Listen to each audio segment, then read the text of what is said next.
Story 1. The Cursed Doll. Emma received the doll in a small, dust-covered box. The moment she touched it, a shiver ran down her spine. She was unaware that this seemingly innocent antique would turn her life into a living nightmare. Emma's curiosity led her to uncover the doll's chilling past. The doll had belonged to a notorious witch named Agatha, who used it to channel dark spirits. Every owner after Agatha met a gruesome end. Emma read accounts of sudden deaths, mysterious illnesses, and disappearances, all linked to the doll. At first, it was subtle. Objects in Emma's house shifted positions when she wasn't looking. She heard faint whispers at night, and cold drafts seemed to emanate from the doll's direction. One night, she woke up to find the doll on her bed, staring at her with lifeless eyes. Emma's cat went missing, and she found eerie scratches on her body every morning. Nightmares of the doll attacking her became frequent and terrifyingly real. Emma's attempts to discard the doll were futile. It always found its way back, each time in a more menacing position. Desperate, she contacted a paranormal expert. The expert's face paled when he saw the doll and warned Emma about the curse. He suggested a dangerous ritual to break it, but the risks were immense. Emma prepared for the ritual with trembling hands. As she began, the house filled with a chilling wind, and the doll seemed to come to life. Dark shadows danced on the walls, and Emma felt an unseen force trying to stop her. She recited the incantations, but the spirits resisted, attacking her with a fury she had never imagined. The room shook violently, and Emma saw Agatha's ghostly figure advancing towards her. In a desperate struggle, Emma completed the ritual, burning the doll in a sacred fire. Agatha's spirit screamed and vanished into the flames. The house fell silent. Exhausted and covered in scratches, Emma collapsed. When she awoke, the doll was gone, but the experience left her scarred for life. Emma moved away, never speaking of the cursed doll again, but the nightmares persisted, haunting her every night. Story 2. The Haunting of Hollow House. Jake, a real estate agent, was tasked with selling Hollow House, a mansion with a reputation for being haunted. He brushed off the rumors until he stepped inside. The house felt wrong from the start. Dusty photographs of long-dead residents seemed to watch Jake. Strange symbols adorned the walls, and an unsettling chill permeated the air. Jake felt an invisible presence following him as he explored the abandoned rooms. Jake's first night in Hollow House was terrifying. Footsteps echoed through empty halls, and ghostly whispers filled his ears. He saw fleeting shadows out of the corner of his eye. A cold hand seemed to brush his neck, sending him fleeing in panic. The following nights were worse. He woke to find furniture rearranged and symbols drawn in blood. Desperate for answers, Jake delved into the house's history. Margaret, the original owner, was a widow who had turned to dark rituals to communicate with her deceased husband. The rituals went horribly wrong, leading to her madness and the death of her children. Jake learned from a local historian that many who entered the house never left, driven mad by the spirits trapped within. Paranormal activity in Hollow House escalated. Jake was attacked by unseen forces, thrown across rooms and locked in dark spaces. Ghostly figures appeared, their faces twisted in agony. Margaret's spirit was the most terrifying, her eyes burning with rage. Jake found her journal filled with frantic writings about the spirits and her descent into madness. Jake decided to confront the spirits and free them. He performed a cleansing ritual, but Margaret's spirit fought back violently. The house shook, windows shattered, and ghostly screams filled the air. In a terrifying final confrontation, Jake faced Margaret's spirit. He barely managed to complete the ritual, releasing the spirits in a blinding flash of light. Exhausted, Jake left Hollow House, vowing never to return. The mansion stood empty, a silent witness to the horrors within. but the memory of Margaret's twisted face haunted Jake's dreams. Story 3. The Midnight Stalker. Lisa, a single mother, lived in constant fear after hearing about the Midnight Stalker, a serial killer targeting suburban homes. She thought her home was safe until she noticed signs that someone had been inside. Lisa's paranoia grew as she heard strange noises at night and found objects out of place. She noticed footprints outside her windows and felt eyes watching her. Her fear intensified when she found a threatening note on her doorstep.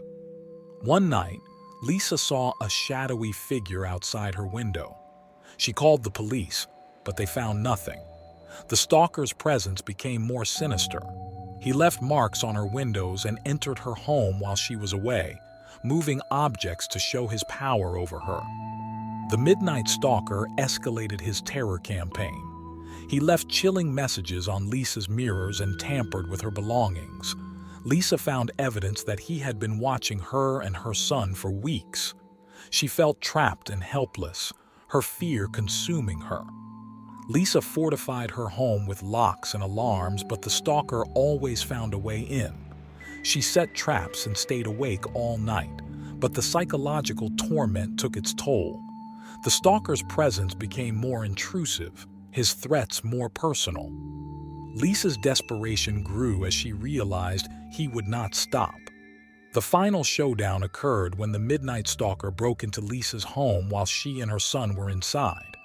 Lisa fought back with everything she had, using the traps she had set. The struggle was intense, filled with suspense and fear.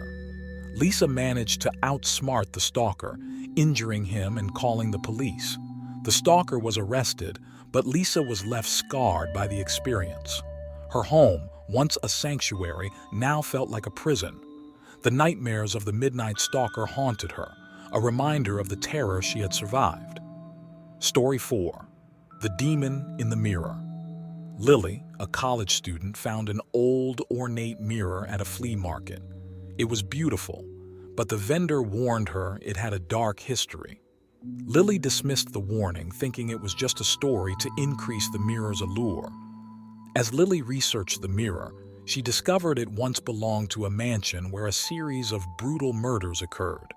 The mirror was said to be a portal to a demonic realm, used by a deranged occultist who trapped a powerful demon within it.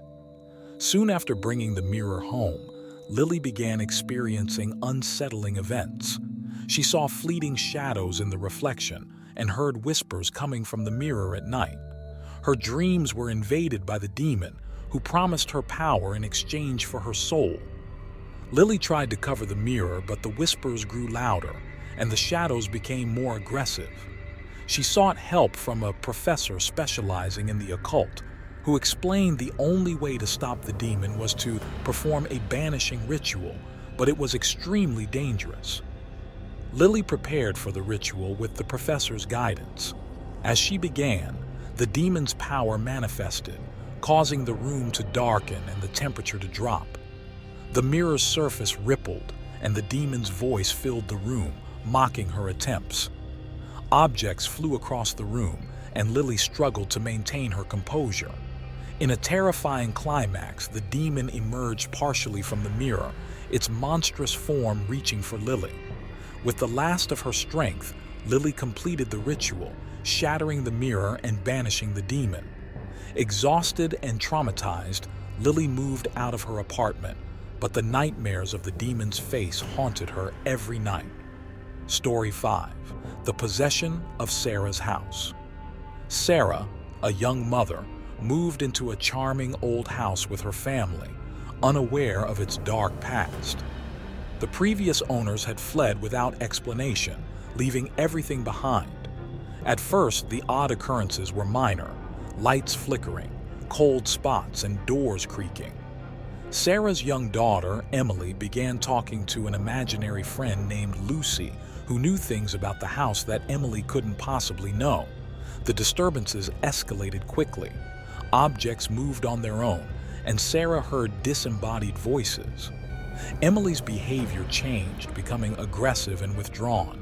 Sarah discovered that Lucy was the name of a child who had died in the house decades ago. Sarah found old records revealing the house had a history of violent deaths and was rumored to be cursed. Desperate, she contacted a priest who performed a blessing.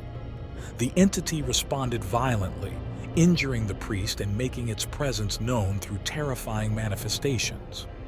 Emily became the focal point of the entity's attacks. She exhibited signs of possession, speaking in other voices, displaying unnatural strength, and having knowledge of hidden secrets. Sarah's attempts to protect Emily were met with increasing hostility from the entity. In a desperate bid to save her daughter, Sarah sought help from a renowned exorcist. The exorcism was a harrowing ordeal, with the entity fighting back viciously. The house shook, and dark shadows loomed as the exorcist battled the malevolent spirit. After an intense struggle, the entity was expelled, leaving Emily exhausted but free.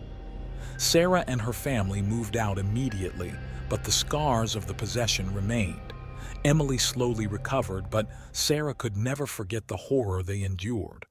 The house stood empty, a silent witness to the evil within its walls, and rumors of its dark history continued to spread, ensuring no one dared to move in again.